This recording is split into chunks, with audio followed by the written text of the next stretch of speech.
Hello, today we will guide you through how to fix Outlook not sending or receiving emails. We'll start with a quick reset of the Outlook app, then refresh your account connection if needed. Follow along and pause the video if you need more time at any point. First, open Task Manager. If you're not sure how, you can right-click the Windows taskbar and choose Task Manager, then open it. This lets us fully close Outlook in case it's stuck in the background and blocking send or receive. Inside Task Manager, look for Outlook in the list of running apps or background processes. It may appear as Outlook or Microsoft Outlook. When you find it, right-click Outlook and choose End Task. This forces the app to close completely. Note that if you had an unsent draft open, you may lose changes, so it's best to save any work before doing this. Ending the task won't delete your emails or your account. It simply stops the program so it can start cleanly.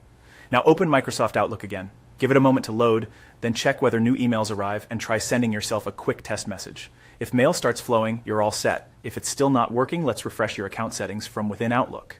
In Outlook, click the Settings icon at the top right. This opens the Settings pane where you can manage accounts and preferences. Next, select Account. You'll see the list of accounts added to Outlook. Click your email account to view its details. Here, choose the Manage option for your email. This takes you to the place where you can make changes that affect how Outlook connects to your mailbox. Scroll down and select Remove, then sign in again. Removing the account from Outlook disconnects and rebuilds the local connection without deleting mail stored on your email server. Before you proceed, make sure you know your sign-in credentials so you can add the account back right away. After removal, follow the prompts to log back in. Outlook will reconnect, resync your folders, and rebuild the send/receive connection. This often resolves profile glitches, authentication hiccups, or stuck sync states that a simple restart can't fix.